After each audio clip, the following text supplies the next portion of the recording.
Year 5, welcome back to Story Time. So we're up to chapter 39 now, and in the last chapter we found out how Ben's wife died and why he's in the tower on his own and why he's so upset. And that also makes sense because we found out why when Obi came back from going to their tower, he was all like, and he sat down heavily on the chair and he was really quiet for a while. So let's see what happens next, chapter 39. Before I go downstairs the following morning, I look out of the window. I sit up on the windowsill like I used to and press my forehead against the glass. I don't recognise the view below me. You can't see where the buildings used to be anymore, or where cars used to drive, or where my school playground was. It all looks the same now. I can't even make out the exact space where Gaia's tower once stood. The space would be completely flat, but the trees are still standing. I can see a tall cluster of them in the distance, and I wonder if that's where the park was. The trees look very green and leafy and bushy, as if they would prefer life without buildings all around them. The moving silver-blue colour of the bluchers shimmers, and it looks a bit bluer than before, I think. I can see another colour around it now, though. I can see green. Things are starting to grow among the bluchers, in the places that used to be covered in tarmac or built on with bricks. We are the only building standing now. The only tower left. I can't decide if the world looks bigger or smaller now that it hasn't got any buildings. In one way, it looks like the ground stretches on and on, but in another way, without the towers and blocks and houses, it's just an empty space.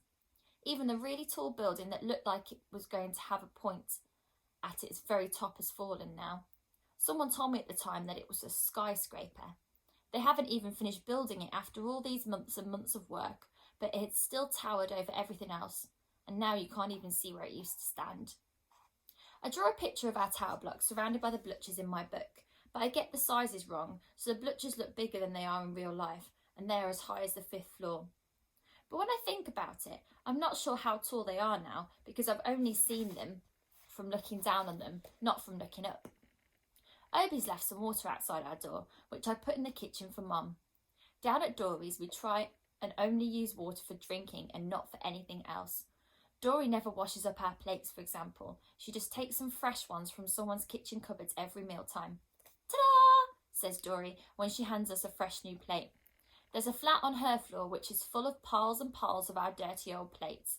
There's quite a bad smell in there now, and I try to avoid going in there as much as I can. But sometimes it's my turn to stack up the dirties, in which case I have to take a really big breath in before I open the door and hope for the best.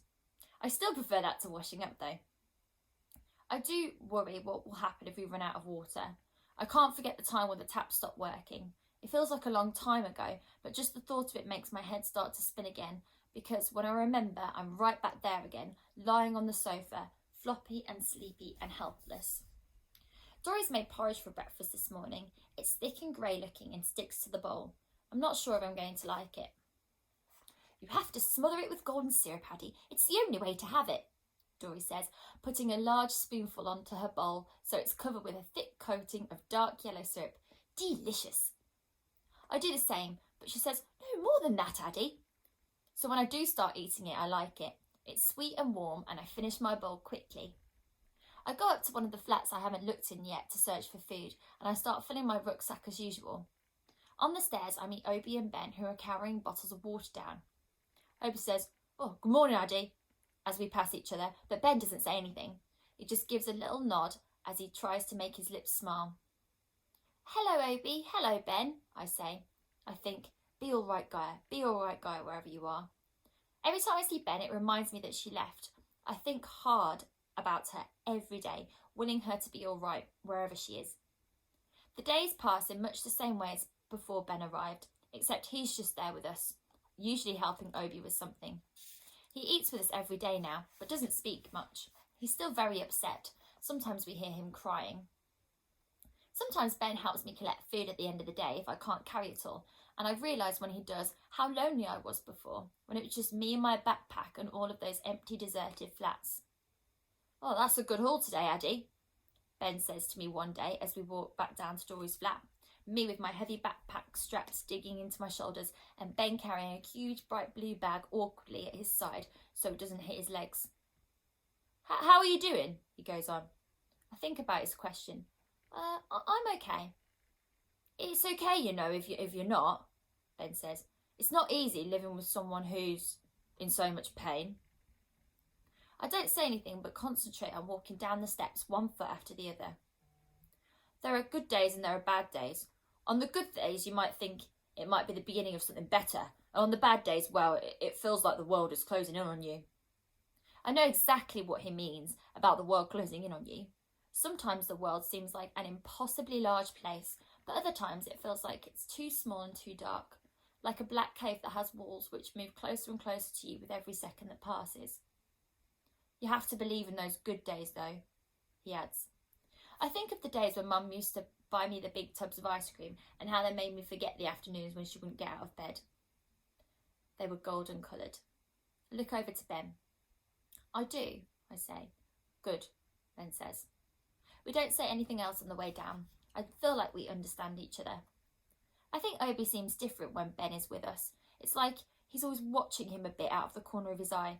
It's funny though, because it makes me sometimes wish that it was back like the times when Ben wasn't here, when it's just me and Mum and Dory and Obi.